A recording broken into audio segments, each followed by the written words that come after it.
Good Friday, and welcome once again to the Koikimedia platform.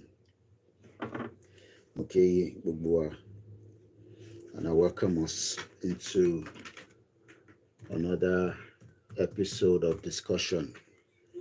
And this particular episode is focused mostly on education.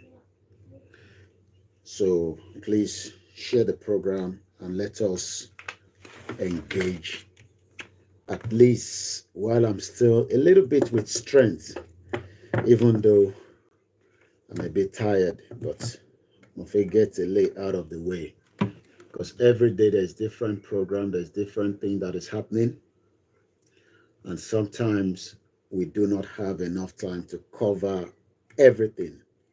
So hopefully we might be able to cover this particular topic. Tí mo fẹ́ sọ̀rọ̀ lé lórí, ó dá lórí education. Education ni a fẹ́ sọ̀rọ̀ lé lórí, so ẹ bá wa pín program yẹn. Aago márùn-ún ó kọjá 18 minutes. Yoruba àti English ni mo dà papọ̀ yẹn. So it's exactly 18 minutes past 5 p.m. Local time from England, London precisely, where this transmission is coming from. So please do help me to share the program and invite somebody else, because that is the only way you can be educated, and that is the only way you can also know the truth about,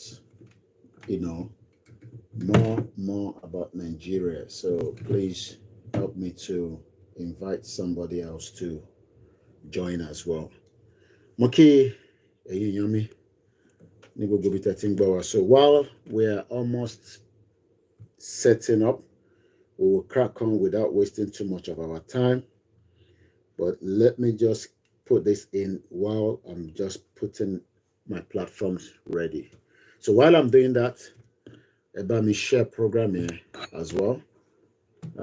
My kitchen might be busy because the children might need to have their dinner. But for now, I am still in charge of the kitchen. So they're currently in the living room. Don't come here, I'm already live. What do you want? Kilo feje. Kilo feje. Eh? All right, come in. So while I'm getting myself together, let me just, play my own beautiful intro. By the time the intro is done, I think I should play the anthem first.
Education is the topic for tonight or the afternoon. Education for Yoruba children. While it failed in Nigeria, Yoruba country will bring it back better. I think that should be the headline. I normally make up my headline while I'm just about to start my program. So please help me to share the program so that I can give you vital information of how my children are enjoying a very brilliant education in the United Kingdom and why those education failed in Nigeria, mostly in the southwest part of Yoruba land. So that is what we're going to discuss. So sit back and just enjoy this. Koikimedia, we're bringing the world closer to your doorstep.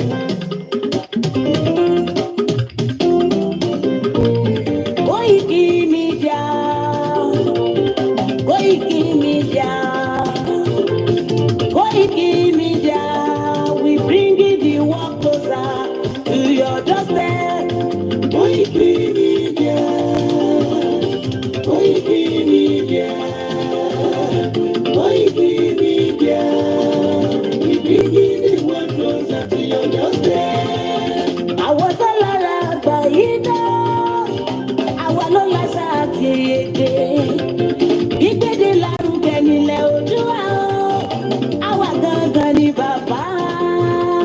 Koikimedia, Koikimedia, Koikimedia, we bringing the world closer to your doorstep. They never sabi wetin we carry for her, but we dey move closer before dem go sabi. I said they never know wetin we carry for body, but we dey move closer before dem go sabi. Ọ̀kín lọ lọ́jà ẹyẹ, ìléhùn ló ló lajú. Ẹyẹ tó lórí kò tó di àdó, ọ̀pẹ̀jẹ̀ lẹ́nu. Ká ṣiṣẹ́ fún ilẹ̀ bàbá wa, ká ṣiṣẹ́ fún ìlú bàbá wa, ká jùmọ̀ sowọ́pọ̀ ká lè fojú àga. Odùduwà kò bá lè gbé wá. Ọmọ Odùduwà ṣe kiri. Ẹ dìde fún ẹ̀kọ́ adúláwọ̀, ká lè jọ jùmọ̀ gbé délẹ̀ ìlérí. Ká wálé bá ògo ilé wa, ká ṣiṣẹ́ ká lè jọ gbàdé, ká lè gbàdé adé adúláwọ̀. Àwa ni ìmọ̀lẹ̀ tí yóò tàn káàkiri. Ìyàmọ̀ Odùduwà ni wá. Koikimedia, àwa là ń gbé tó lárugẹ. Ètò tó gbójú owó tí wọ́n mọ̀ ní. Kásá. Ẹgbẹ́ polówó ọjà wá kájé gbúgbá yín jẹ. Ètò tó gbójú owó tí wọ́n mọ̀ ní. À ń gbé tó lárugẹ, à ń gbàsà lárugẹ. Ètò tó gbójú owó tí wọ́n mọ̀ ní. News and sports, ẹ máa rí gbọ́. Ètò tó gbójú owó tí wọ́n mọ̀ ní. Ọmọ Ìjẹ̀bú alárẹ̀ mi ló ní kí n máa gé dandan. Koikimedia, ọ̀rọ̀ lágbájúmọ̀ mi. Má bá ṣẹ̀rẹ̀ lọ. Ọmọ Yorùbá nìyẹn, ọmọ Yorùbá tata o. À ń gbádùn rẹ, ọmọ Ìjẹ̀bú alárẹ̀ mi. Ṣẹ́yìn lọ máa fi dìbò ọbẹ̀ mọ́lẹ̀ o. Ẹ̀yin lọ́mọ onígbò máa ń dé máa dé. Ẹ̀yin lọ́mọ onígbò máa wọ̀. Igbó máa wọ̀ gbàjòjì ò gbọ́dọ̀ wọ̀. Àjòjì tó bá wọ̀ bẹ̀ á tẹ̀lé ní bọ́ra. Ẹ̀yin lọ́mọ náwó òyìnbó tó dé. Ìgbà tó yìnbó dé o, owó náà dẹ́ tún pọ̀ sí o. Koikimedia, ṣàwa ní bàbá. Koikimedia, àwọn ní bàbá. Koikimedia, àwọn ní bàbá. Àdáńtọ́, àtúnpèrègèdè. Koikimedia, àwọn ní bàbá. What do you want with it? Àwa là ń gbé tó lárugẹ jẹ́ ká jọgbọ́ o. Koikimedia, àwọn ní bàbá. Àtúnjà fẹ́tọ̀ ilẹ̀ wa, fẹ́tọ̀ ilẹ̀ Yorùbá. Koikimedia, àwọn ní bàbá. Ọmọ Oòduà ni wá o, tọkàntọkàn. Koikimedia, àwọn ní bàbá. Ikú tó ṣe bí lébi òsì, àdìmú bàbá yọ. Koikimedia, àwọn ní bàbá. We bring the world closer to your doorstep. Koikimedia, àwọn ní bàbá. Afẹ́fẹ́ tó ń fẹ́ odò kan ní oko lára ni. Koikimedia, àwọn ní bàbá. Àpèrè dìde, Olódùmarè. àrídùn fún wa ṣe. Koikimedia, àwọn ní bàbá. Gbogbo ayé ẹ gbọ́, àwa ní bàbá o. Koikimedia, àwọn ní bàbá. Ẹ máa bọ̀ wá ẹgbẹ́ polówó ọjà yín wá. Koikimedia, àwọn ní bàbá. Òtútù alágbèdá ní òtítọ́ lágbèdá ní. Koikimedia, àwọn ní bàbá. Àkìsọ̀dálẹ̀, àkìsọ̀dìkẹta. Koikimedia, àwọn ní bàbá. Àdúrótán, àtúnpẹ̀lẹ̀gẹ̀dẹ̀. Koikimedia, àwọn ní bàbá. Koikimedia, we bring you more closer to your doorstep. Àwọn ní bàbá. Koikimedia is around to give us latest. Is around to give us latest. Ladies and gentlemen, ẹ mú kalẹ̀ sílẹ̀, ẹ tẹ́tí ẹ gbọ́ ètò tó kojú gbogbo. Ladies and gentlemen, ẹ mú kalẹ̀ sílẹ̀, ẹ tẹ́tí ẹ gbọ́ ètò tó kojú gbogbo. Koikimedia is around to give us latest. Koikimedia is around to give us latest. It's around The cost of fuel has gone up.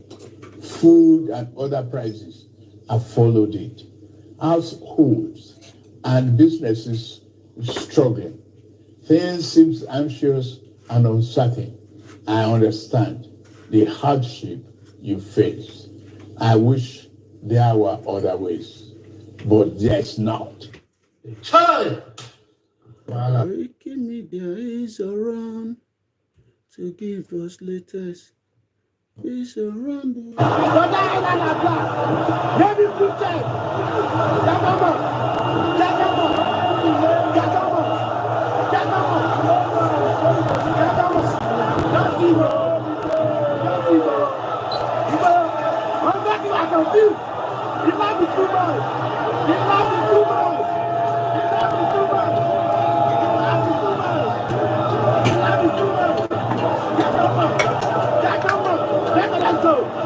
Lipton tea lélẹ́yìí ó ní ìyàwó mi ti lọ pàdé Lipton ok bí ẹni tó gbé kan wá fún wa láti location 419 ilẹ̀ Yorùbá Lipton tea ok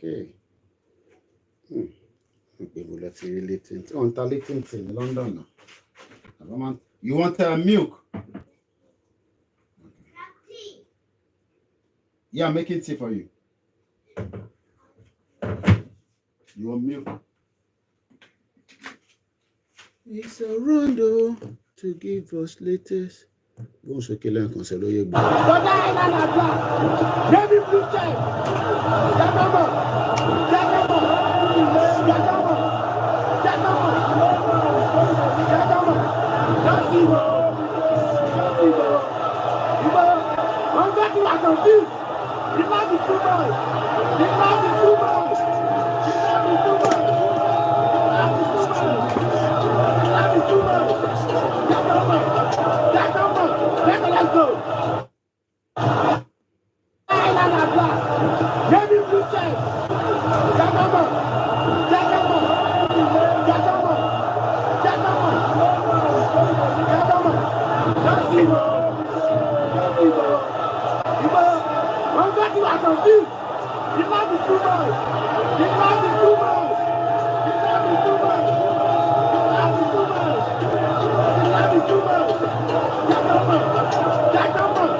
This state is under assault.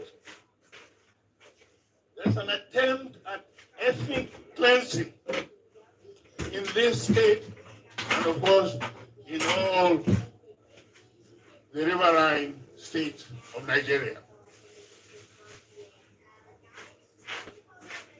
We must resist it. We must stop it. Every one of us must rise up. The armed forces are not neutral. They collude. They collude. They collude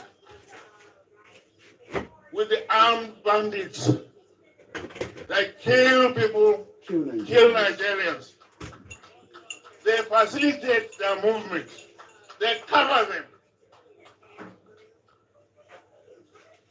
If you are depending on the armed forces to stop the killings, we all die one by one. You will all die one by one. So now, I think we're good to go.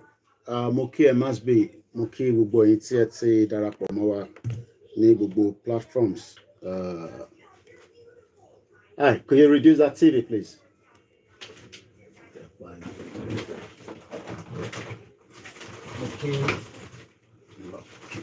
Moki gbogbo wa pé ẹ kúrọ̀lẹ́, and welcome to this beautiful Friday. Ilẹ̀ ti ṣú gan ní London. It's already almost dark.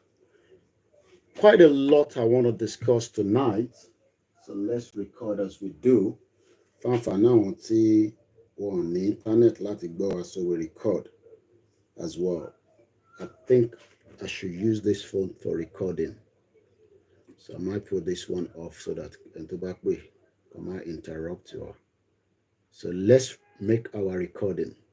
Koikimedia, bringing the word closer to your doorsteps. It is Friday, the 24th of January 2025. Moki Bugua, Moki Professor Adebanji Akitoye. And then next month is the burial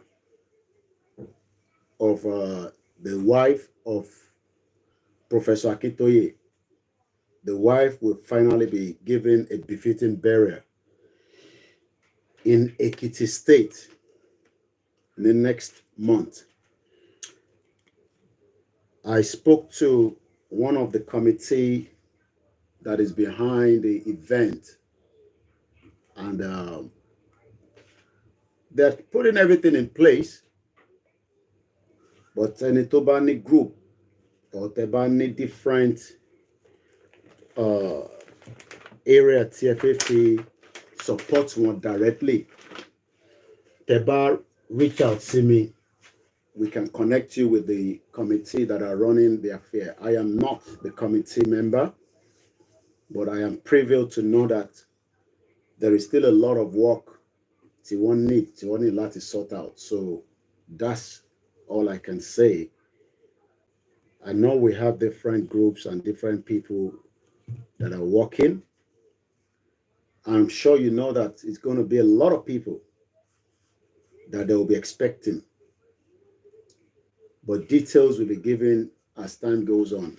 But Thomas Yani next month, 27th, 28th, if my details is right, she will be buried, God's willing, next month. Mrs. Julia Akitoye, that died last year, 2024, on Christmas Day. That is the wife of the leader of the Yoruba self-determination movement. She will finally be buried. And we pray that our Creator and the gods of Yoruba land will be with Babakitoye and the family that she left behind. I was privileged to see her, or meet with her rather, in 2021, nígbà tí mo lọ sí Nigeria. Many times I visit Ife, Ile-Ife, láti lọ rí Baba. She's always with Baba. And she was a very intelligent woman. But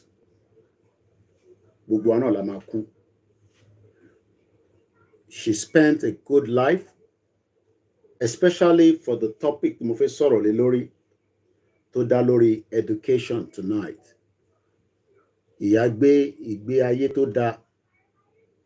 When it comes to when they were in their own early stage of life, they were privy to have a well-standard education compared to many Yoruba places across Yoruba land that doesn't have a standard education.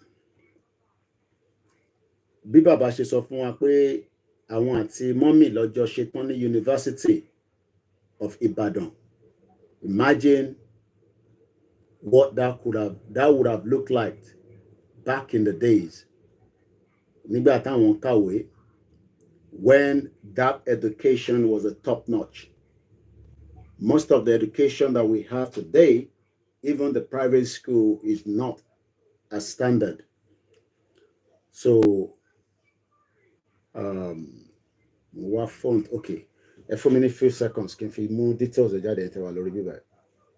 So let's push that straight to Facebook. I think I have the details of the burial. So let me send that so I can be able to read properly. Yep, it's posted. Yep, it's delivered. Emma Binu. So let me now come to my Twitter handle where I've just shared the details of the burial. Fanfanity about plant buffet attend. Celebration of life. We're still going to run a proper program, but program tí mo fẹ́ ṣe lálẹ́ tó jẹ́ 24th January 2025 tó dá lórí education.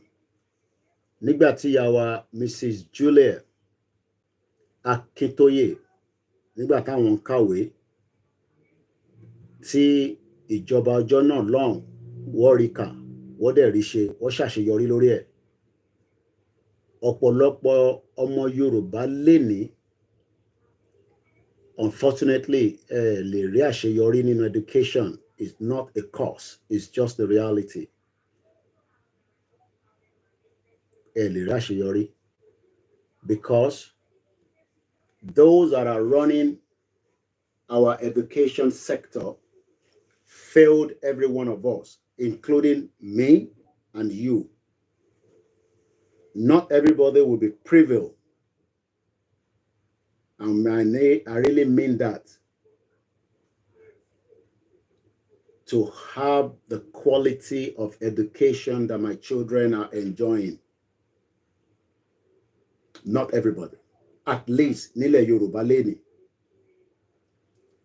There are millions and millions of parents tó ń bẹ nílẹ̀ Yorùbá bá ṣe ń sọ̀rọ̀ yìí tó ń wù wọ́n pé káwọn tí ọmọ wọn náà lọ síléèwé but wọ́n ò lè afford it, not even the public school. And that means that it's a privilege pé àwọn ìyá wa yìí láǹfààní láti jẹ nínú in tí bàbá Awólọ́wọ̀ tó ṣe kalẹ̀ tó fi lè dé stage in their life pẹ̀lú bàbá Akintoye and many of their sets like that during the Western region when education was a big priority. I'm going to omit certain things when I'm reading this. I don't want you to see it. This was given to me from my school or the school that my children attend. So I will not give all the details, but there are things that I'm going to share with us that makes me feel emotion about education in Yoruba land. If we remain in Nigeria even longer than what it should be, most of the children that are in Europe, àwọn ọmọ yóò nílé bá wọn, wọn nílé compete pẹ̀lú wọn. They will be very, very far behind. And that is the reason why I am a little bit worried and concerned. And in TMN ni pé àwọn cousins wọn tó wà ní Nàìjíríà tí wọ́n já àwọn brother tèmi àbí sisters mi yàtọ̀ sí àwọn ọmọ Yorùbá tí gbogbo wa jẹ́ family kan. Tí àwọn ọmọ tí wọn ò bá lè lọ sí school táwọn ọmọ tèmi náà ń gbádùn nílùú yìí, probability wà pé wọ́n máa níra wọn sínú lọ́jọ́ iwájú. Nítorí pé by the time táwọn ilé bá máa fi parí education system wọn nílùú yìí, tí wọ́n lọ bẹ́ẹ̀ títí dé university, títí débi tí wọ́n máa bẹ̀rẹ̀ life wọn, táwa máa padà sẹ́yìn, táwa máa fi àdúrà tì wọ́n lẹ́yìn gẹ́gẹ́ bí òbí, which many àwọn parents kankan ṣe nísìn. I'm sure pé nídìílé tẹ̀yìn kankan náà tẹ́ wà labroad, I'm sure there are frictions between àwọn family member yín tó wà ní Nàìjíríà pẹ̀lú àwọn ọmọ tiyín tó wà níta when it comes to education level. And if you're not worried and concerned, I am worried. Because what is going to happen is that àwọn ọmọ tí wọ́n ní access sí almost everything pẹ̀lú ọmọ tí kò ní access, even though pé àwọn ọmọ tó wà nílẹ̀ Yorùbá lénìí, they are not dull, they are as much intelligent pẹ̀lú àwọn ọmọ tó wà ní bíbá, torí pé ẹ̀jẹ̀ kan náà ló ń run lára gbogbo wa, but kò sí system tó lè support àwọn ọmọ yẹn kí wọ́n lè wà nourished láti lè cope with the world of today. And what is going to happen is that táwọn ọmọ yẹn bá bẹ̀rẹ̀ sí ń dàgbà, tó bá láǹfààní pé wọ́n lọlé, Ọlọ́run má jẹ́ kí àwọn tó wà nílé àtàwọn tó wà ní bíbá class wọn máa change. Lóòótọ́, most of us are family members, but àwọn ọmọ tó wà ní abroad tó bá délé, level wọn ó máa supersede àwọn tó wà nílé, even though age mate ní gbogbo wọn. Irú àwọn tèmi àti wọ́n jọ lọ sí school nísìn, some of them are doing very well, am I get me wrong. In Nigeria, they're doing extremely well. Brilliant job. Irú Edgar wa nísìn kò gbé ní abroad. Tó bá wá London, ó máa ń dé sí, ó máa wá sọ́dọ̀ mi, kò ń ṣe pé ń gbé bíbá yìí ó dé sí ibà, ó máa wá jẹun, á wá á pè mí, ìyàwó mi á dáná. Tèmi náà bá lọ Nàìjíríà, máa ń lọ lé ẹ̀, ọkọ ẹ̀ wà ń lé. She's a brilliant lawyer and she's doing fantastically well, wealthy. And it's because in as much as secondary school àtijọ́ pàdé, which was a public secondary school, Abẹ́òkúta Grammar School, but 95 títí di wákàtí, things have deteriorated rapidly. Within the last 20 years, education has dropped down in the public school. And that means that inferior complex ó máa ń mú àwọn tájọ jẹ́ age mate tí gbogbo bá pàdé nílé, especially irú Abẹ́òkúta Grammar School ní San fẹ́ ṣe nǹkan kan ní July tó máa ń ṣe ní every year. Wọ́n tẹ̀sán mẹ́sẹ̀ sí mi kí èmi náà wá dáwó, mo dá wọn lóhùn. Kàkà kí n dáwó síbẹ̀ nísìn, màá involve owó mi sínú movement, torí problem tèmi kọ́ ni pé ká lọ tún school ṣe.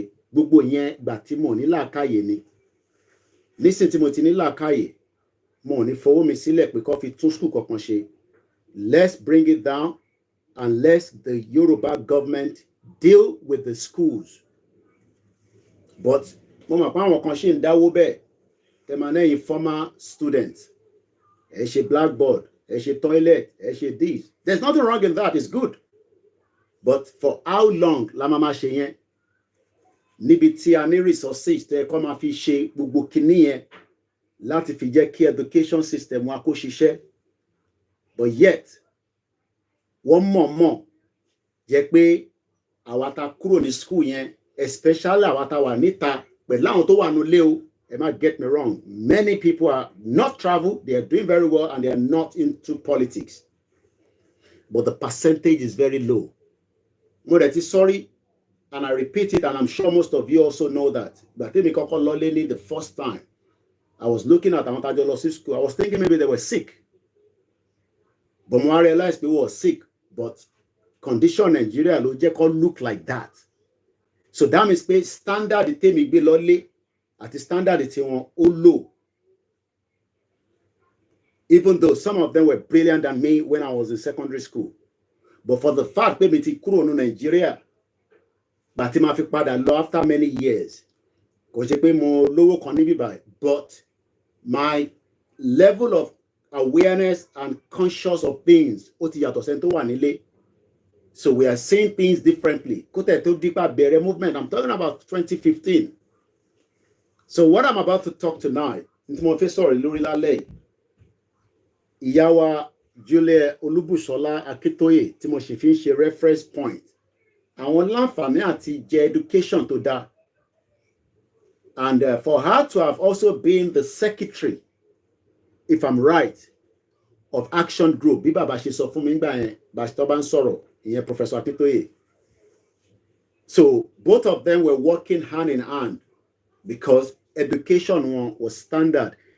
Ẹni tó ṣe tán ní university lénìí, tẹ́ bá ní kó wá kọ sentence pé kó jókòó kẹ́ ṣe interview fún ẹ máa béèrè pé ṣó ṣe fi wọ secondary school ni, even though ó sọ fún wa pé òun ti ṣe tán university.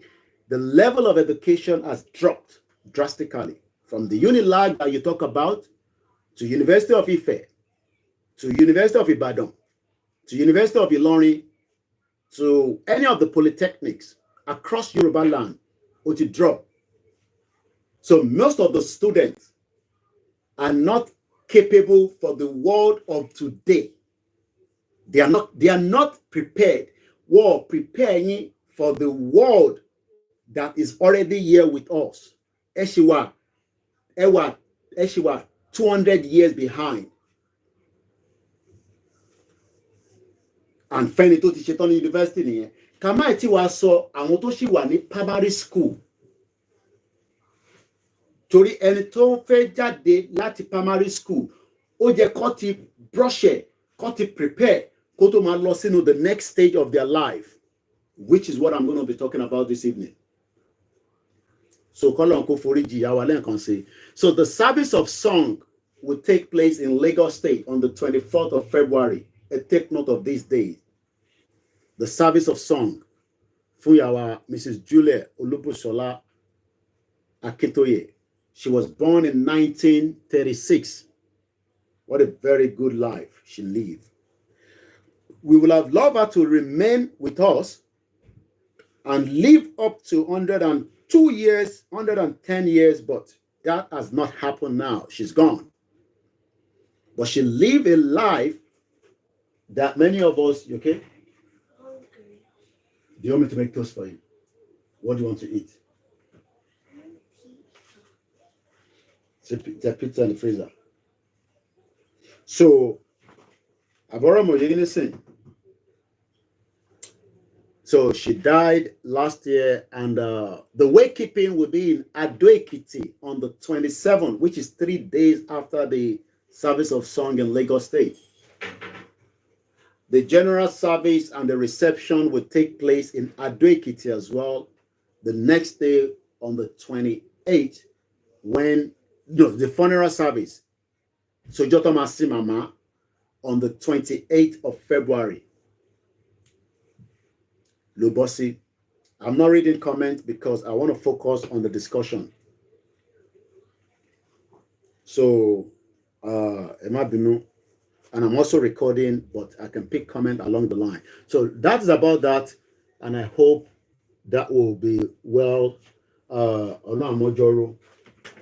Now, let's come to this briefly. Kito Losinu Benyen. I have dealt with the education part of this. So Mukofilowa. The education low headline here. Independent,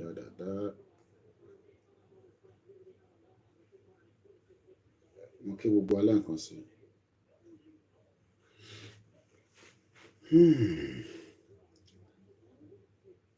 We are a nation with proud roots, independent Nigeria. We have suffered, and I don't want to stay long on this program. If we should do 1 hour long, because I'm tired as well. I need a lot of rest there.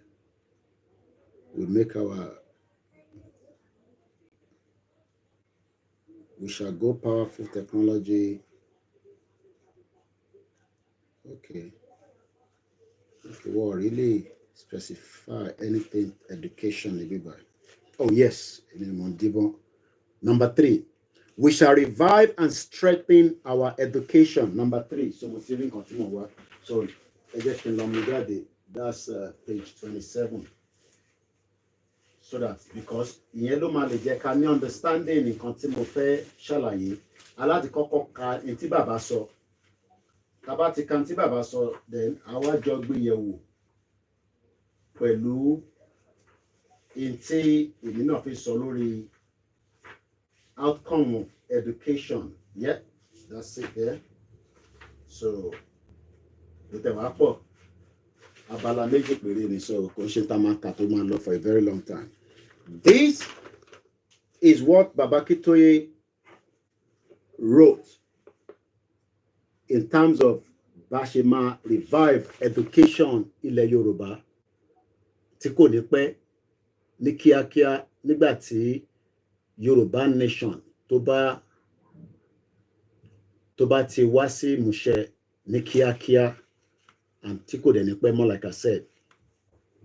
But gbogbo wa ní role láti play. Role yẹn lèmi ń play tèmi. Mo pẹ́ yín náà máa play role tiyín náà. Ọlọ́run á wá jẹ́ kí gbogbo ẹ̀ kó dé ládé kí a lè ní country tiwa away from the current state of Nigeria. So let's read through quickly. We shall revive and strengthen our education. Education is the greatest enterprise of a modern Yoruba people. Can you turn off the heater? Turn it down. Turn it down. What is the sister doing? Turn it down. And you can slow that in a little bit, please. Education is the greatest enterprise of modern Yoruba people. From the coming of schools to West Africa in about 1840, the Yoruba led the rest of Africa in education. She said she doesn't know. Free education. Get something to just snack on for now. Free education, which is what my own children are enjoying today. Free education paid by the tax from different individuals and companies that are in the United Kingdom. Free education. But is it just a free education without a standard? Or is it a free education plus inspection and standard? Ọ̀tọ̀ free. Kako komolosi school. Command standard. That is where we are coming tonight. Because you can get something for free. Because most of you are getting Nigeria for free, but you are not even enjoying it.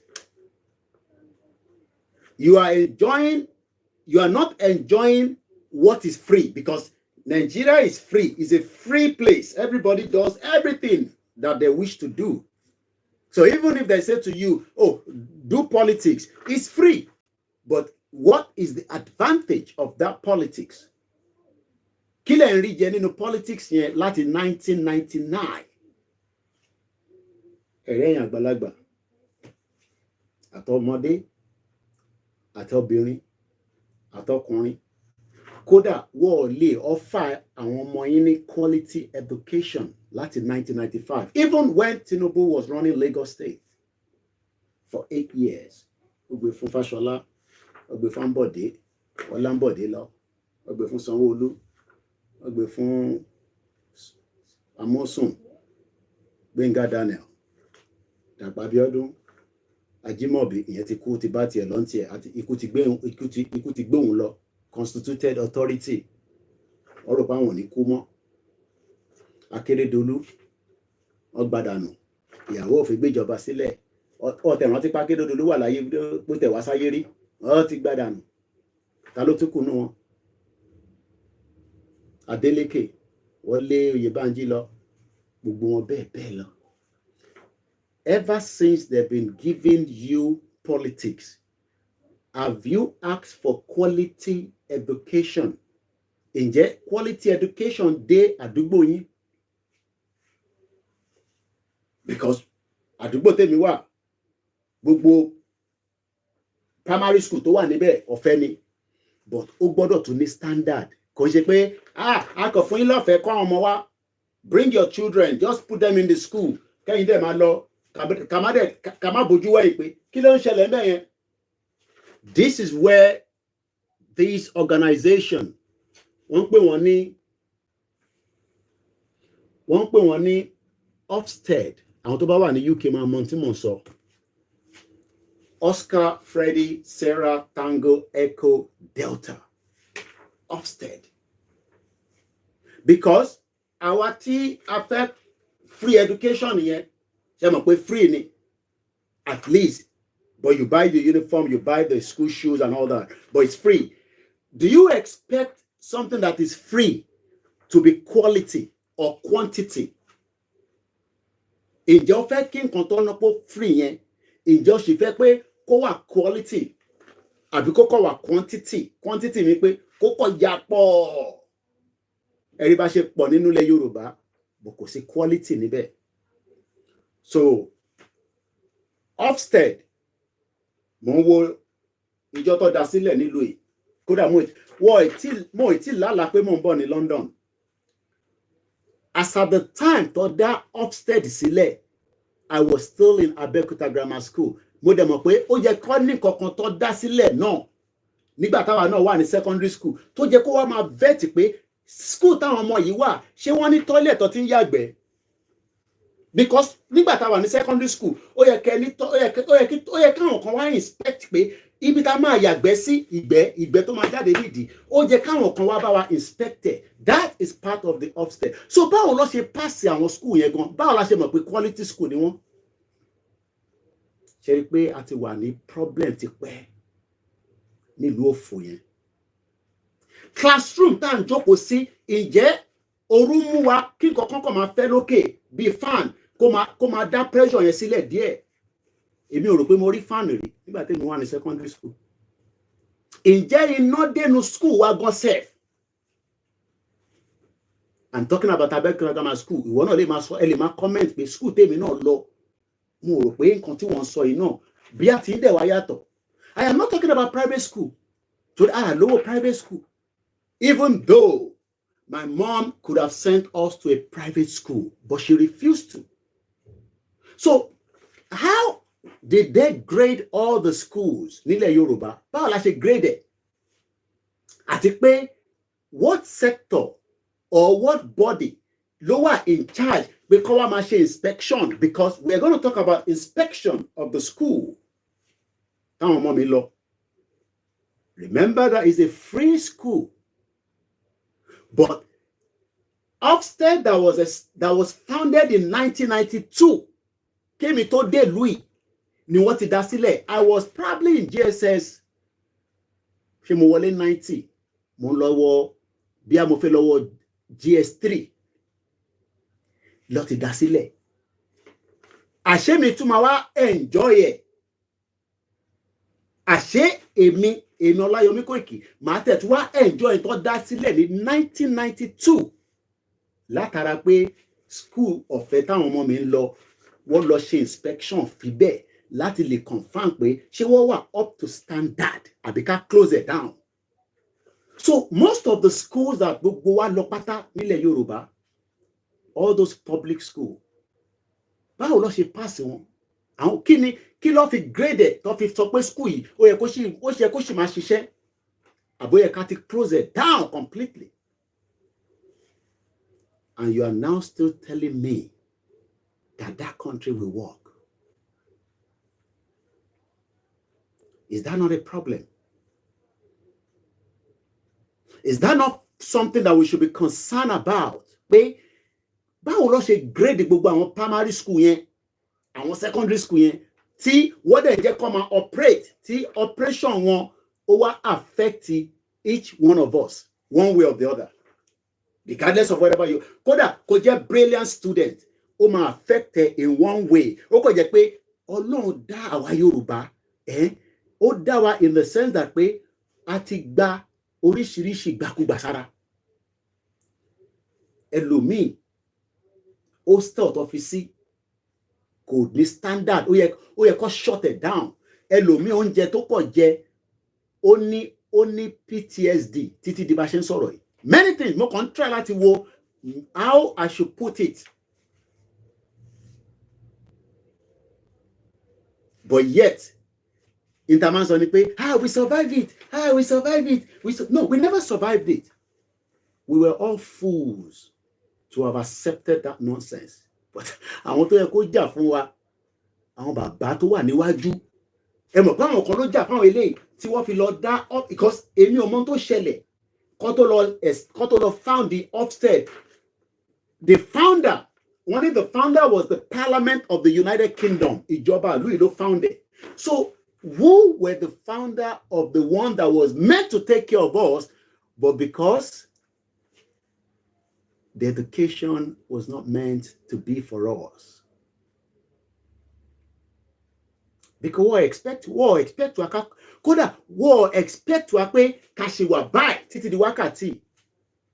Their expectation was that, or is that pé ó jẹ́ kí ìran Yorùbá yìí ó yẹ kó ti parẹ́ tipẹ́, but Elédùmarè nífẹ̀ẹ́ wa, Ọlọ́run nífẹ̀ẹ́ wa, bó ṣe destroy education wa tó, inú ẹ̀ látún máa ríyàn kan tó máa jáde tá máa sọ pé wo bọ̀bọ̀ tó ń lọ yẹn orí ẹ̀ pé bí alájọ Ṣómólú. But gbogbo wa lórí wa pé wọ́n destroy wa from top to bottom. Let's continue. So Ofsted, the full meaning is the Office for Standards in Education. Ofsted, the Office for Standard in Education, Children's Services and Skills, is a non-ministerial department of His Majesty Government. Tọ́ba ní Majesty, irú ibi tí àwọn ọba Ọọ̀ni of Ifẹ̀, irú ibi tó yẹ káwọn Aláàfin, Àwùjalẹ̀, àwọn ló yẹ kó máa jẹ́ bí afẹ́kílẹ̀ Yorùbá, kí education àwọn ọmọ wa kó máa top notch, but àwọn bá ti wà lábẹ́ àbò àwọn politician, wọ́n ní agbára kankan mọ́. Wọ́n lè pàṣẹ kí ó kọ́ dá wọn lóhùn. Wọ́n lè pàṣẹ kó dá wọn lóhùn. Ọba ṣe máa lọ́bì, a máa kúnlẹ̀ síwájú gọ́vnà. Ẹ jọ̀ọ́, gọ́vnà, ẹ jọ̀ọ́, gọ́vnà, ẹ rí títì yẹn, ẹ rí school yẹn. Ọba ṣe ń wá ẹni tó wà ní diaspora tó máa wá bá kan chair. Ọba ilẹ̀ Yorùbá. But wọ́n ní nílùú yìí, wọ́n ní yàtọ̀ sí pé Parliament ni ó founded, but His Majesty Government reporting to the Parliament. Ofsted. Àwọn ni wọ́n visit school àwọn ọmọ tèmi lọ láti lọ ṣe àbẹ̀yẹ̀wò fún wọn pé báwo lẹ ṣe ń ṣe níbí, ṣé àwọn ọmọ tó wà níbí báyìí ṣé standard ta ní kó wà yẹn náà ló ṣì wà àbó ti wà. Ǹjẹ́ rí gbogbo standard school ẹ Yorùbá lẹ́nu? Rubbish. Tọ́ba ní kó lọ mú standard tó ń lò nílùú yìí tó bá ní kó lọ fi mú school kan jáde nílẹ̀ Yorùbá gbogbo ẹ̀ máa fail. Èmi ni mo sọ bẹ́ẹ̀. Even some of your private as well. Tó bá ní kó mú standard ti UK tó bá jù sínú ilẹ̀ Yorùbá pé ẹ fún wa ní school kan níbẹ̀, every school will fail. I am sure. Because different things ló máa fi grade the school yẹn, and many things ló máa fi grade it kò lè sí standard yẹn níbẹ̀. And the fault of that is because we refuse to believe now that Tabagba Yoruba country, all this will be rectified. But àwọn kan ní no, ẹ fi wálẹ̀ sínú standard yẹn. Standard yẹn ti tẹ́ wa lọ́rùn. How can you want to sit in that kind of standard? Ó máa ní conflict pẹ̀lú àwọn ọmọ yín tí àbáwọn family yín tẹjọ ní wọ́n wà lábroad. Àwọn ọmọ yín ò ní lè di standard ibi tó wà láyé. And there will be inferior complex lọ́jọ́ iwájú. Ó dẹ̀ máa dá ìjálẹ̀ nínú family. Ìjà gidi. Ní mo tó ń fàjà. Ẹ kọ́ máa ṣàdúrà. Ọlọ́run jọ̀ọ́, wàhálà ṣe wá pọ̀ nú ẹbí yìí. Ọlọ́run jọ̀ọ́, àdúrà Ọlọ́run jọ̀ọ́. Ó yá gbóhùn sókè, gbóhùn sókè. But the problem was the education. Education táwọn kan rí, àwọn kan rí education yẹn. Torí owó ẹlòmíì ó ti drop out.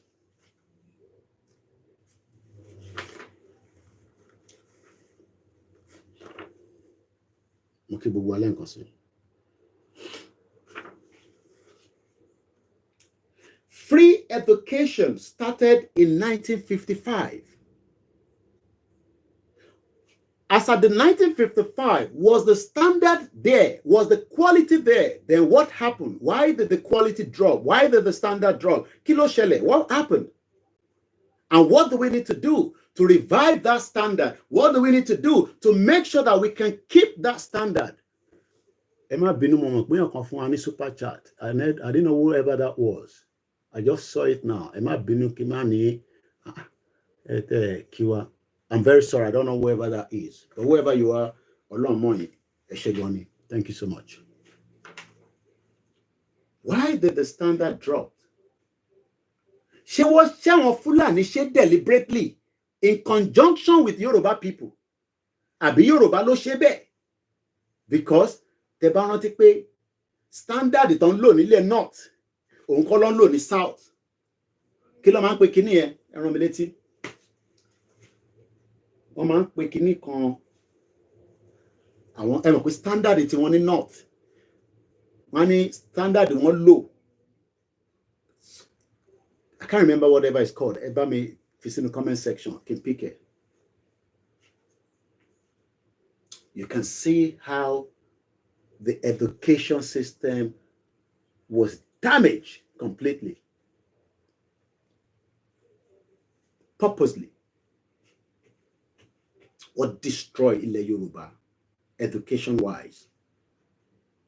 But látara wọ́n ní látara ẹ̀kọ́ funfun quota system. Ṣé gan tí mo wá nìyẹn? Wọ́n fi quota system, wọ́n fi kó gbogbo alómi ọbẹ̀ jẹ. Ọmọ Yorùbá máa ní 300. Kò lè lọ sí Unilag torí 10 points. Wọ́n tó ń bọ̀ nílẹ̀ Haúsá. Ṣáàtẹ̀ máa bọ̀ lásán pé Haúsá nìyẹn.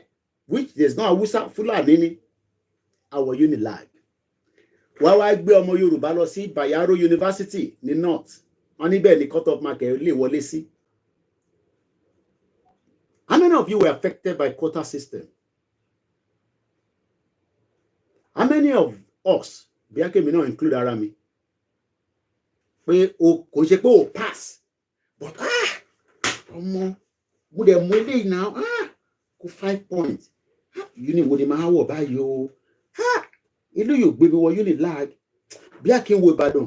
Ìbàdàn náà ó lè wọ Ìbàdàn. Ó yá máa lọ sọ́nà Ìlọrin lọ́hùn. Ìlọrin kẹ̀ wọ́n nígbẹ́. Ó yá. And that quota system means that a lot of Yoruba people migrated. In tó gbé lómi dé north ni mò ń sọ fún yín o. Kò ṣe pé ó fẹ́ lọ gbé ní north o. Quota system ló jù láti ilẹ̀ Yorùbá. Ó jù lọ sọ́hún yẹn. Àgbà tó bá ti ń bímọ. Tó bá ti settle ibi tó wá níbi tí yẹn bá wà náà ni ṣèbí wọ́n Nàìjíríà ní gbogbo wa. Àṣà kì í ṣe wọ́n Nàìjíríà. The fraud has gone long, and it is time that it stopped. But she stopped in Kagba Yoruba country. If you want to run more on Nigeria, you will not see what I will be reading next. I'm on the like I said. So I'm going to push quickly. And I'm going to go straight reading without any interruption. Education is the greatest enterprise of the modern Yoruba people. From the coming of schools to West Africa in about 1840, the Yoruba led the rest of Africa in education. Free education started in 1955 in the Yoruba Western region, widening the gap very seriously. But since the independence of Nigeria in 1960, various factors have combined to rob the Yoruba gradually of their lead in the school enrollment and in the quality of education. Rejection of education by those controlling the federal government of Nigeria resulted in low budgetary allocation for education. By about 2005, only about 6% of Nigeria budget was allocated to education. Remember that in some years of Chief Obafemi Awolowo in 1950, during the Western Region government, was allocating as much as 40% of the budget to education compared to 6% that the government of Nigeria was involved in the allocation. Remember too that UNESCO suggests that 26% allocation would be good average for education in any country. So we were not even on a full 26. We were not on half. We were probably just less than a quarter, 6% compared to 24% of the UNESCO. And now I understand why you come here, they'll tell you, go and start English lesson again. All over again. In most states of Yoruba Southwest, teacher salaries, owó tí ó jẹ́ kó san fún olùkọ́ nígbà tó bá kọ́ ọmọ tán, were not being regularly paid. And I hope some of our teachers can come out and debunk that we are lying, that everything is fine now in each of the Yoruba states. We want in some salary for you. The video me pade if it's in the comment section. Morale was seriously lost among teachers. Wọ́n sọ̀rọ̀ nípa morale nínú inspection tí a máa review later ní ibi báyìí. Schools were no longer receiving adequate teaching materials. My children material that they use in the school has been linked to their own portal. What the form of company portal? Àwọn ọmọ yẹn mọ password ara wọn. Wọ́n kàn máa log in ní. Tàbá ti ní, go and do your mathematics. A kàn lọ gbé iPad ẹ̀. A dẹ̀ type in pàápàá pọ́npọ́n pàá. A dẹ̀ gbé jáde. Bó dẹ̀ ṣe ń ṣe ó ń connect padà lọ sí school. Tó bá dijọ́ Monday, teacher máa rí gbogbo ohun tó ṣe. And you want your children to stand with this one. No be juju be that. How do you want your own children? Tí mo sunkún lójoojúmọ́, tá ń pariwo lójoojúmọ́, ó ní kí n shut up. How do your own children want to compete with these ones? How? Every database of the job that they would do has been linked to the school. Kódà ìlú ètò bá ní internet, wọ́n expect pé kọ́ máa lọ sí library. Èmi ò tẹ́ mọ̀ pé library máa ń ṣe ní Sunday nílùú yìí. I went to see my mom last week Sunday. On my way coming home, mo mọ̀ tójú mi kọ́ gbà sẹ́gbẹ̀ẹ́ kan mọ́. Library ṣì wà open at about 6 p.m. on a Sunday. Library is still open. because one more power ọmọ kan wà nínú ilé tí wọ́n poverty ti ṣe wọ́n léṣe, ìyá wọn ò lè ṣe internet, wọ́n expect pé kọ́mọ yẹn lọ sí library kó lọ make use of the internet there and do the coursework or whatever they need to do from primary to secondary to university. How many library is across your doorstep? Níbi tó ń gbé ní local government.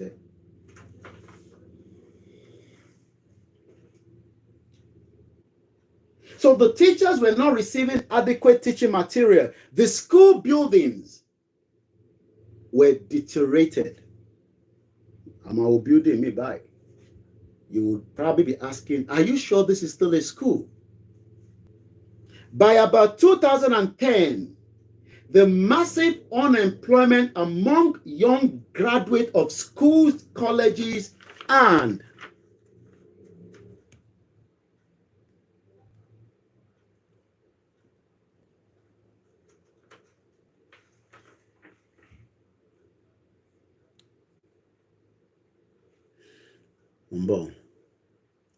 okay, yeah, almost. Okay, we will learn.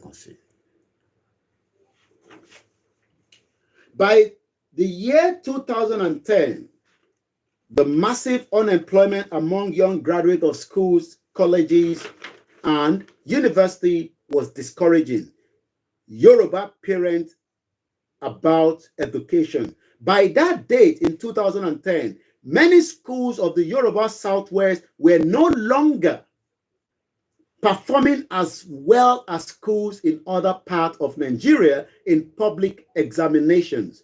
School enrollment started falling. So everybody started dropping out. Yeah, Lokoshe, Lotaja. And the whole of Yoruba land, everybody is now selling worobo.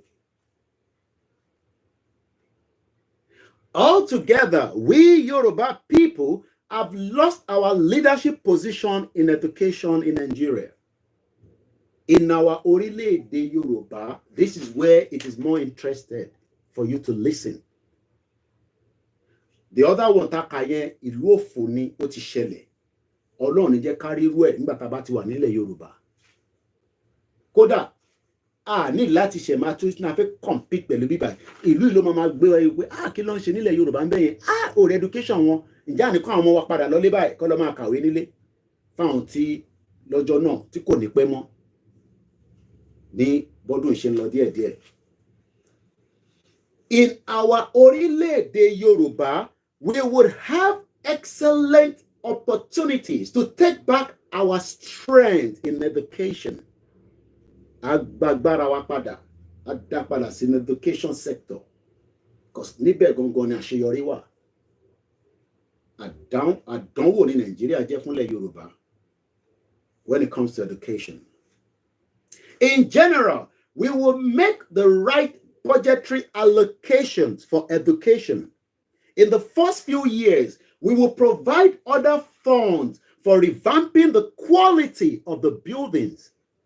Tí wọ́n bá ń wo school nílùú yìí, bá wà níta tó ń wo school yẹn báyìí, nínú àdúgbò ìgbà ló tún kọ́ eléyìí. From the food to the gate to the security to everything, you will be asking yourself that, and this is a public school, not even a private school.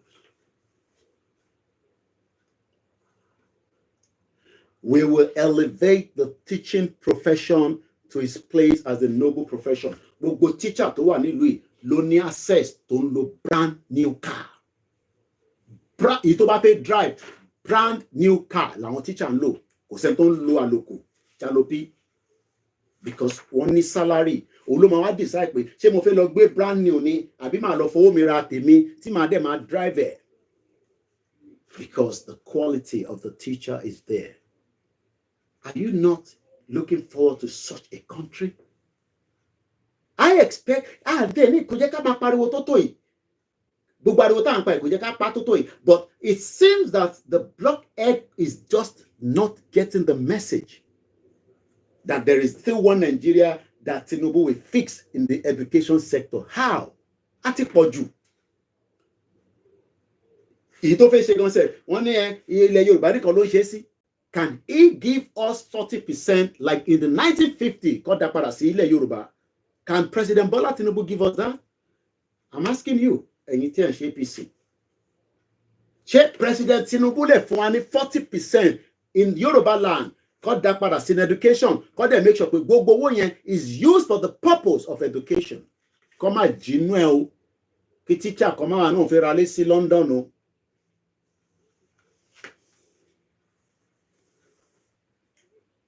We will provide for renewed learning programs for teachers. Teacher gbọ́dọ̀ máa pe kíní kan nígbà ní insert day. Tó bá ń gbọ́ insert day kò ń ṣàyàn. That means pé àwọn teacher ní àwọn ọjọ́ kan wà ní school oríṣiríṣi wọ́n ní different days. Àwọn ọmọ yàn ní lọ sí school, teacher á máa ṣèpàdé. Wọ́n ní parent day. Èmi ti lọ sí parent day káwọn ọmọ yẹn tó wọ school wọ́n ti ní ká wá. Kò sí school níjọ́ yẹn bá àwọn ọmọ wọṣọ school a lọ síbẹ̀ wọ́n ti sọ táwọn ọmọ yẹn máa ṣe wọ́n ti sọ yìí tó need the extra support táàtún ní sanwó fún tó jẹ́ ọ̀fẹ́. That is after the school hour. Wọ́n máa ń pè ní school activities after the school. Tó fún wọn ní 1 hour. Ìgbà mi ìjọ mẹ́ta, ìjọ mẹ́rin, ìjọ méjì.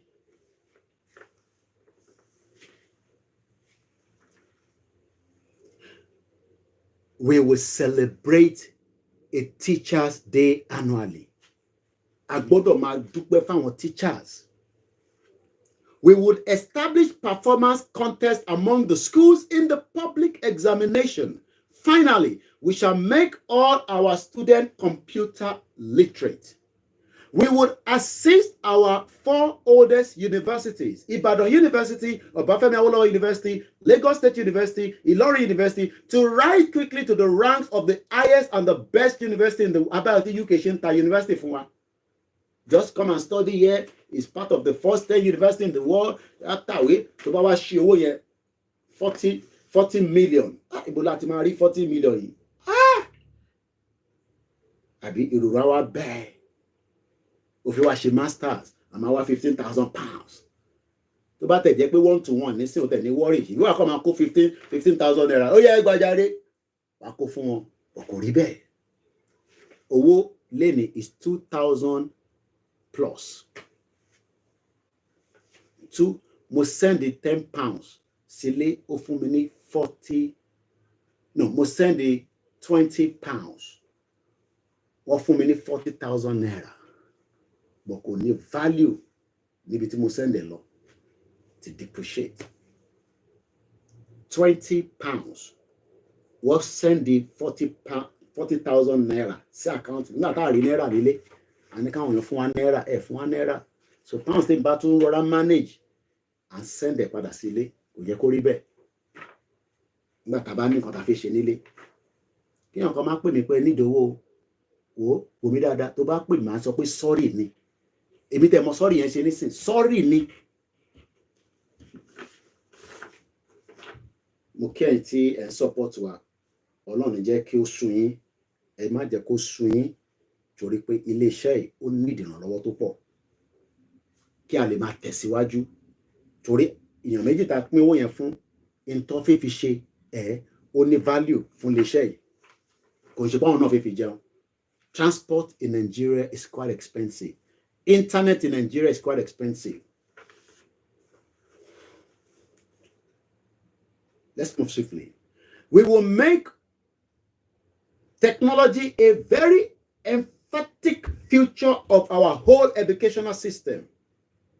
We will strive to make our educational system and our educational institution rank among the best in the world.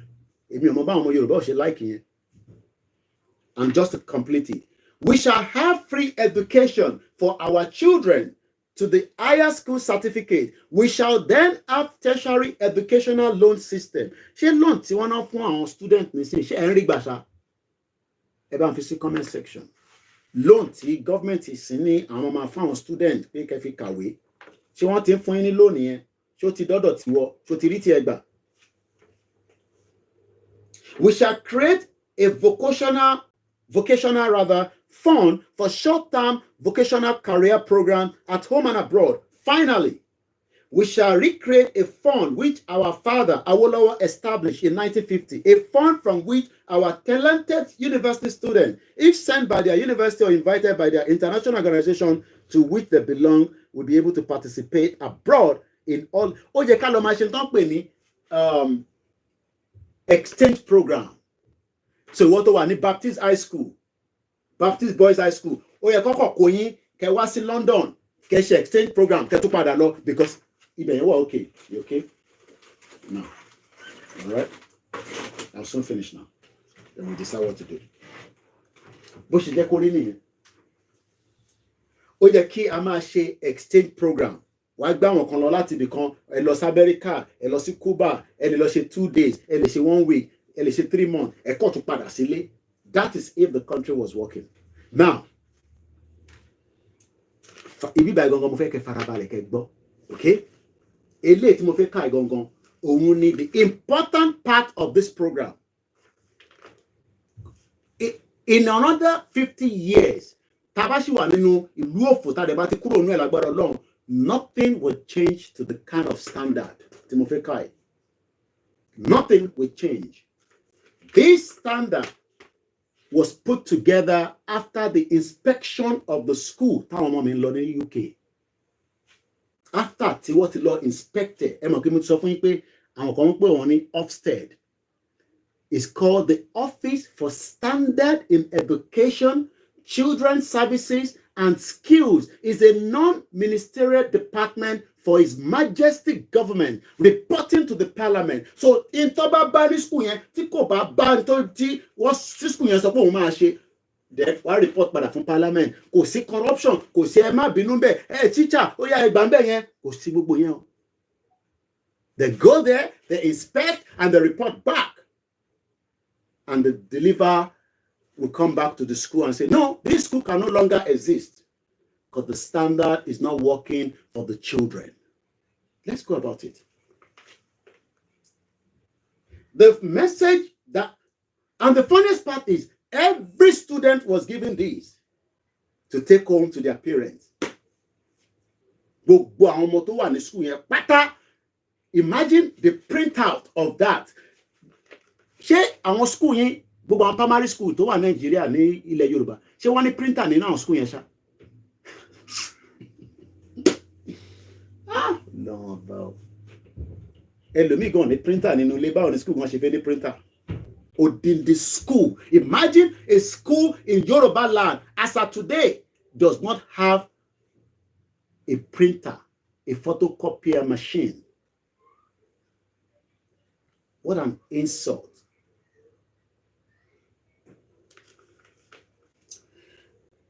The first thing they put there was still outstanding.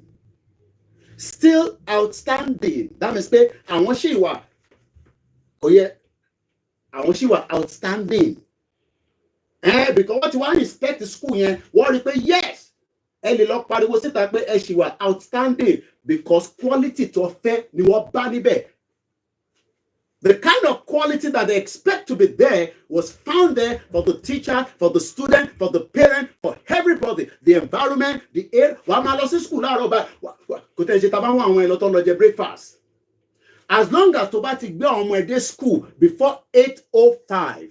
Mo school go mi, every school has different time. Àwọn ọmọ ẹ gbọ́dọ̀ jẹ breakfast. Tó bá ti ju 8:05 lọ́wọ́ ní jẹ́ kó wọlé. So what I expect me between certain time to 8:05 tó bá ti lè mú àwọn ọmọ ẹdẹ nu school yẹn o tó ti wà lẹ́nu ọ̀nà. Bye.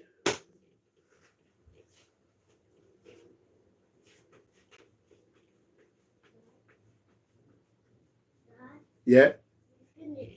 Almost there. Almost. Just 5 minutes. I won't be long. 5-10 minutes. Now let's go swiftly. This was the Ofsted inspection. Tawashi. One, as you are aware that there was an Ofsted inspection, Tawashi ni bakon, and our previous inspection, Tosheni 2019, where we were graded. Láti 2019, standard yẹn ò drop, ó ṣì wà ní the same place. ṣé standard the primary school tó wà ládùúgbò ẹ ṣé standard yẹn remain the same láti 2019 àbótí roll over.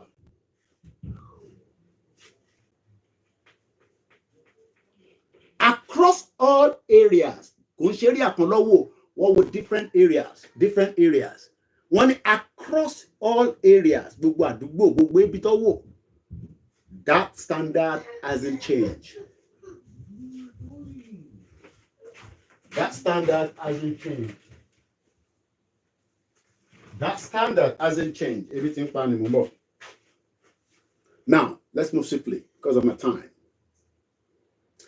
Our recent inspection was to determine whether the school has taken effective action to maintain this outstanding standard identified at the previous inspection. Ǹjẹ́ àwọn kan tí wọ́n ní kó lọ ṣe nígbà yẹn, ǹjẹ́ wọ́n ṣe recommendation yẹn? Now, kí ló máa ń ṣẹlẹ̀ tó bá wá ṣe inspection? What happened during inspection with a question mark? Tá bá ń béèrè question ní Nàìjíríà, pé check on rubber, you can't be asking other question. Àti rí wọn bẹ́ẹ̀ náà. Nínú comment section, you are making jest of the primary school, and I'm trying not but for that stupid comment. She school of four to one gbogbo Nigeria lane la make jest of. She school àwọn yẹn àbíkọ́ ló ń jẹ́ àgbàdo. Ìyẹn kan ti comment bẹ́ẹ̀. And I know that some of you come here just to come and whine us. Ṣé tí mo sọ nísìn, ṣé standard ti yín, ṣé almost standard ti àwọn tó wà ní Kenya. If that bá mọ̀ pé tá bá ń sọ yes tá ń lọ báyìí, àtúmọ̀rẹ́ tó máa sọ pé ọ̀nà ìyá jẹ́ ká lọ. Ìyẹn là ṣe tí ìgbà Yorùbá nation. À ń sọ̀rọ̀ standard. Wọ́n ní mi make a jest of primary school. Ṣé rí pé tó ti bá sọ̀rọ̀ nísìn. Ó lẹ́kọ̀ọ́. Bomb bastard all over the place. What happened during inspection? Kí ló máa ń ṣẹlẹ̀ during inspection? It was thorough and detailed inspection of the school where Ofsted, mo ti sọ meaning Ofsted fún yín, gbogbo England àti Wales àti Scotland, mo àmọ́ bí i Scotland ń lo Ofsted. That Ofsted is very unique, it's very important. The Ofsted means that things has to be put in place. Measures has to be put in place. If that measure is not there, there's no point having the school. You might as well just close the school.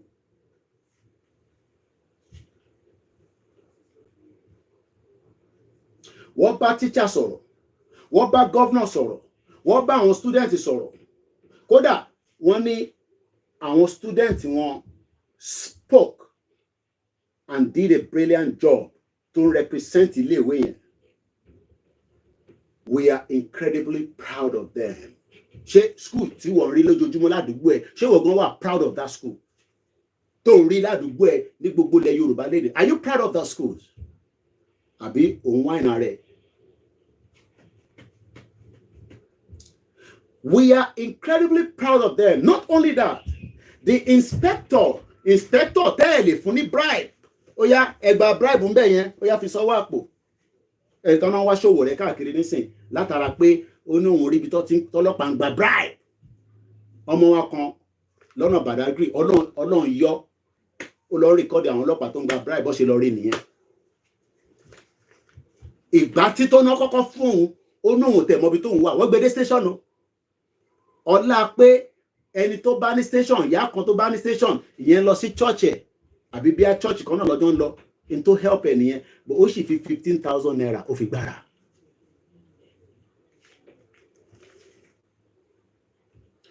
Kí làwọn kan tó inspect tó observe? It was variety of things.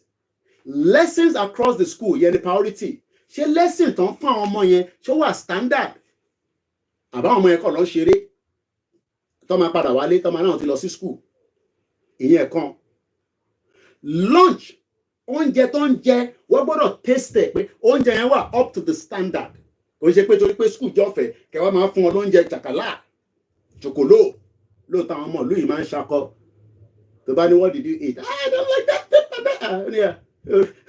ó wà lọ́wọ́ ọmọ ẹ̀wà tẹ́mi máa ń mu tó bá sẹ̀wà tán àwọn ìyá yẹn ṣe wàá bú omi wàá bulé gbogbo àmọ́ àwọn dà kí ló dé tẹ ṣe fomi làbáyé ẹ̀wà mélòó la máa rí wọn á ní kẹ́ fi gàrí sí kó sókè ẹ̀rí bá ṣe ń jìyà standard tá a bá jáde ní secondary school nìyẹn ìlú òfò don't bastard country.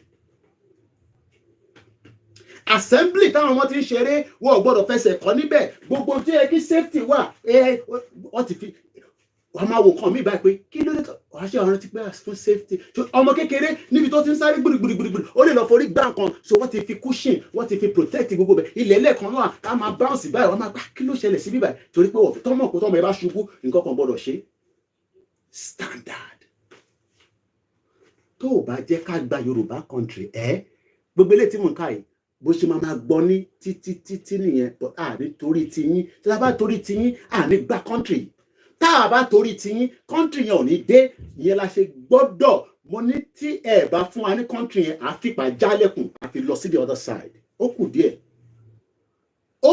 díẹ̀ ni mo sọ ẹ̀rọ bá ń ṣeré. We want the inspector to see as much as possible. Inspector lọ síbi tó bá fẹ́ lọ kò sẹ́ni tó máa block ẹ torí pé ọkàn wọn balẹ̀ pé tó bá lọ síbi tó fẹ́ lọ yẹn everywhere is clean. Bó jẹ́ Nàìjíríà ni ẹ má gba bẹ̀ yẹn ẹ má ṣílẹ̀kùn bẹ̀ yẹn a block ẹ. Now how did we do?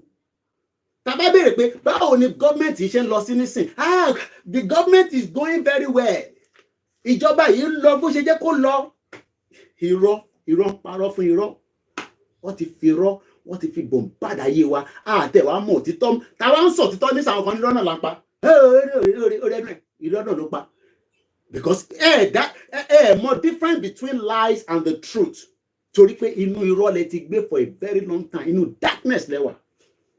For a very long time, we were all living in the darkness. Our comfort ráyè jáde ń bẹ̀ ni.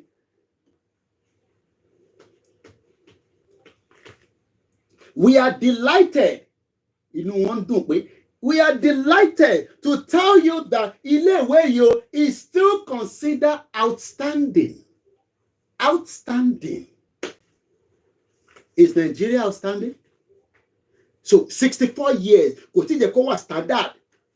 Epo wà níbẹ̀ omi wà níbẹ̀ ilẹ̀ wà níbẹ̀ àwọn nọ́ọ̀tì náà wọ́n náà wọ́n ní ilẹ̀ kó mú ilẹ̀ wọn dání kó bá wọn máa ṣe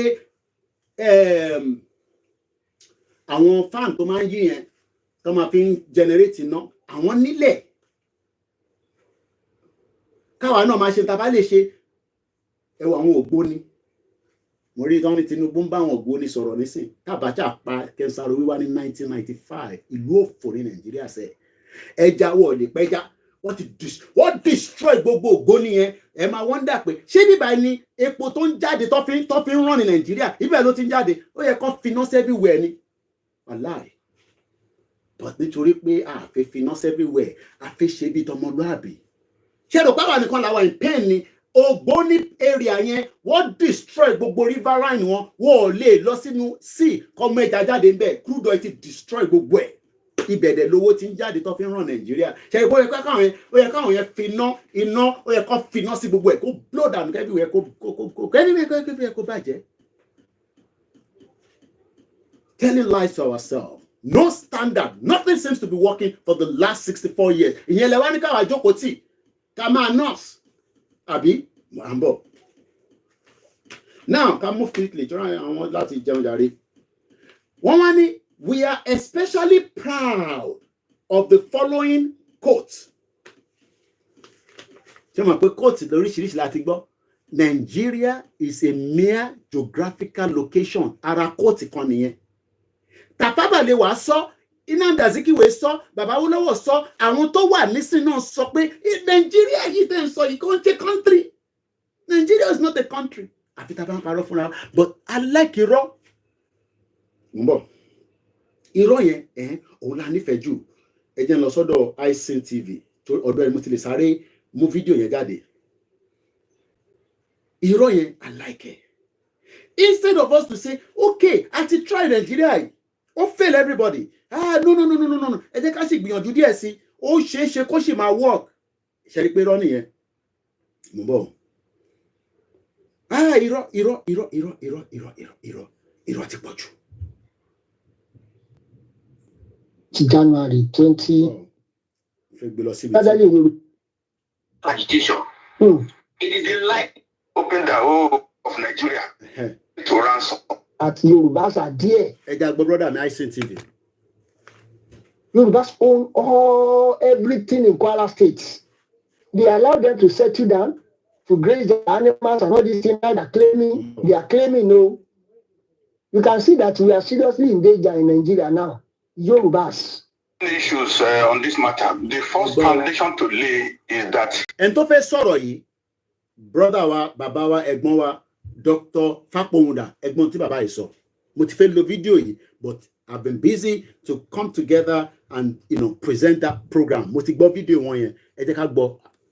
Nigeria is not a united country despite all the pretenses.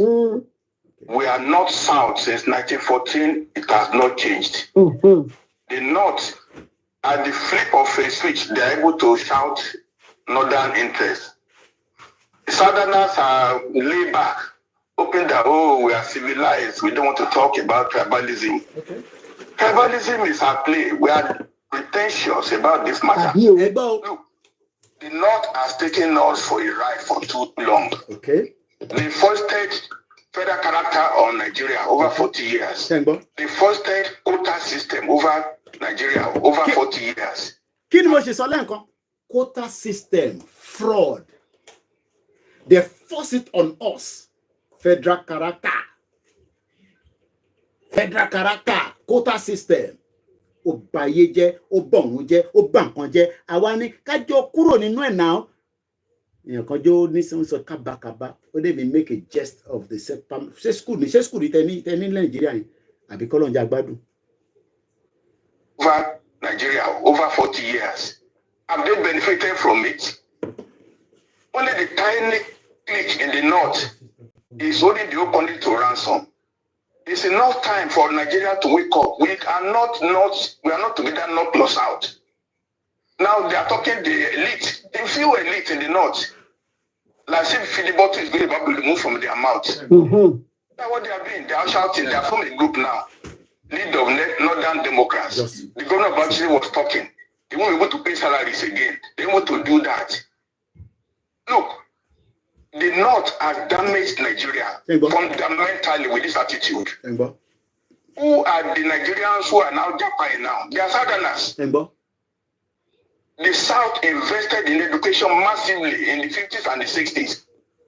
Is that not what we are talking here? Is that not exactly what I have just read there?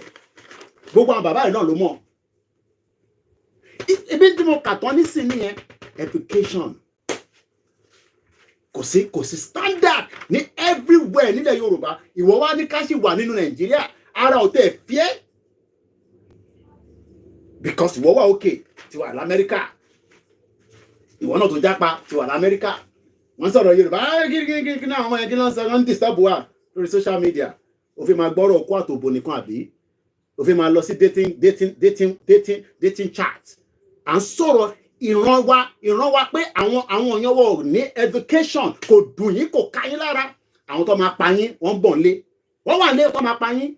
But àwọn ò fi dúró dè yẹn ni. Ó yẹ ká fi gbogbo yìí diaspora kankan sílẹ̀ kẹ́ padà lọ sílé kọ́ pa yín dànù. Àwọn tí ẹ̀jẹ̀ kan ní education tẹ́yìn fún àwọn ọmọ ilé education. Ní dúró náà ni. Who's that?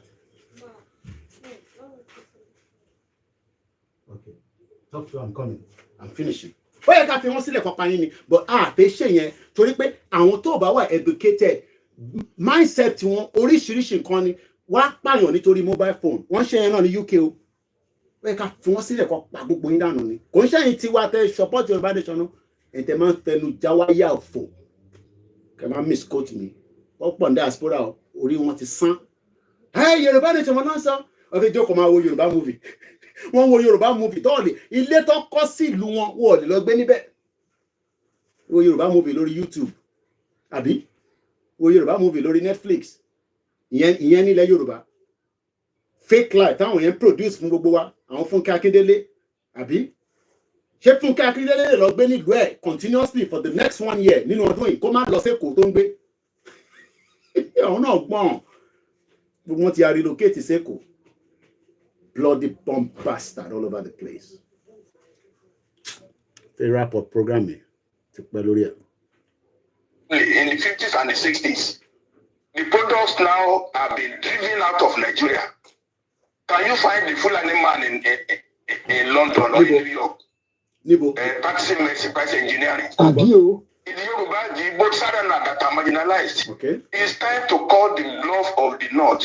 Call the bluff off. Because we will support what Tinubu is doing, but we have to converse about Nigeria. Nigeria is not, we are pretentious. Pretentious. Let's go to the brass tacks. That's why we are calling for regionalization. The North is separate from the South. That's not the truth. Okay. That's not the truth. Unless we are deceiving ourselves. There are many issues about the tax reform. Look, the president is not... Let's just come here and finish it up. One, we are especially proud of the following codes. And one more will receive exceptional education of the school.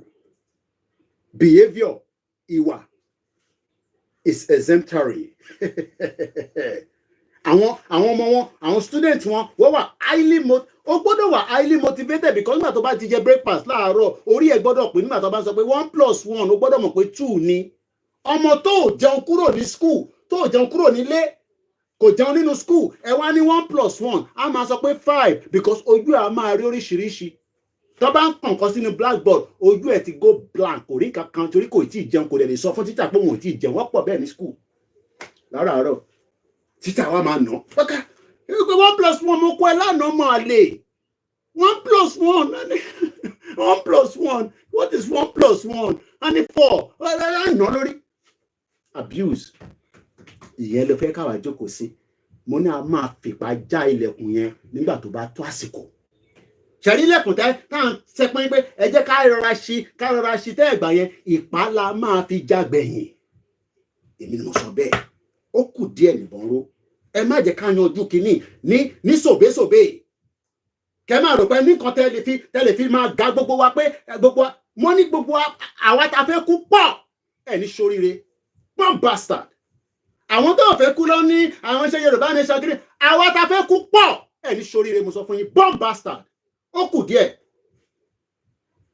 kí a máa jẹ ọmọ Yorùbá kó má fi yín lára kẹ máa wà sympathetic bomb bastard all over the place ó kù díẹ̀ ẹ̀yin olówó ẹ̀yin kẹlẹ̀ àwọn yẹn tẹ̀ ṣe pé àwọn yẹn má tẹ̀ máa pé táwọn ilé òtẹ̀ wọ̀ pé kọ̀ọ̀kan ṣẹlẹ̀ nílẹ̀ Yorùbá má ṣe birthday máa dàgbàdà òfò kiri àbí we are all in danger wọ́n rí terrorists ní Ọ̀ṣun state wọ́n rí terrorists ní Ọ̀yọ́ state Governor Ṣèyí Mákindé sọ pé 2 kilometers làwọn people ìfisúnmọ́ òun àbí ara òfin ẹ wà sympathetic pé ibà òní lẹ́tọ́ ẹ jẹ́ ká call the bluff and get the hell out of àwọn náà ti sílẹ̀ àwọn lórí burúkú wọ́n fà wá sẹ́yìn àwọn òní bí táwọn lọ àlìmájìrì ni wọ́n wá sọ gbogbo ilẹ̀ Yorùbá dé àlìmájìrì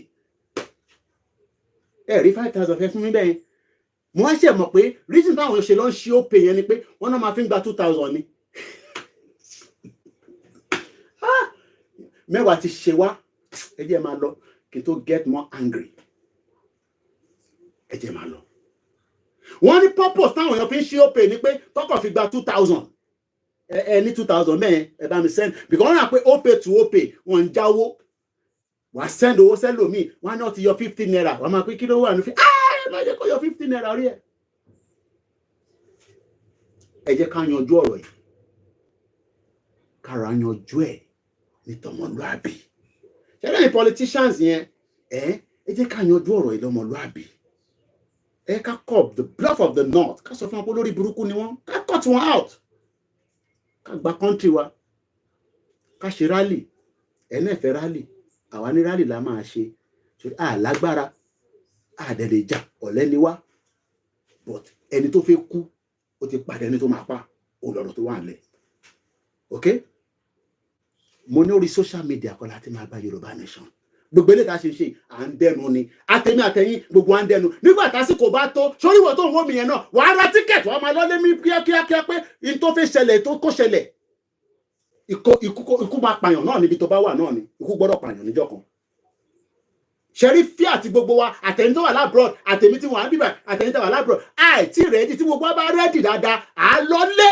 à lọ sọ fún wọn pé enough is enough of this àgbàmọ́ ilẹ̀ wa ní náà UK ló nílẹ̀ ni ṣé Amẹ́ríkà ló nílẹ̀ ni àwọn kọ́ ló nílẹ̀ torí pé àwa kan náà ṣì wà comfortable ìbéèrè ní bí wọ́n bá jẹun tán nísìn olùwàjókòó á sùn lọ ẹ̀ á ṣì wà comfortable ni but ẹ̀yin tẹ́ wà nílé ẹ̀yin lẹ́nu the bulk of the problem ẹ̀jẹ̀ ẹ̀ máa kí n parọ́ fún yín diaspora tó máa wá 1% ni o bàbá White kò ní bàjẹ́ fún ẹ bàbá yẹn pè mí ó ní Koiki ìjọ tẹ́ bá ti mú date lòun ra ticket òun padà lọ sẹ́kọ̀ọ́ ẹni máa kú pàdé ẹni tó fẹ́ pa á làwọn kan sẹ́ẹ̀ bàbá White pè mí ó ní òun máa ra ticket òun padà lọ sílé irú àwọn action tẹ́mi fẹ́ nìyẹn no let's go Ìgbòho nìkan ní kó lọlé àbí ẹ̀rọ ń bọ̀ Ìgbòho jókòó sí Germany máa gbàgbà yí ẹ tó bá yá ẹ lọ ẹ jáde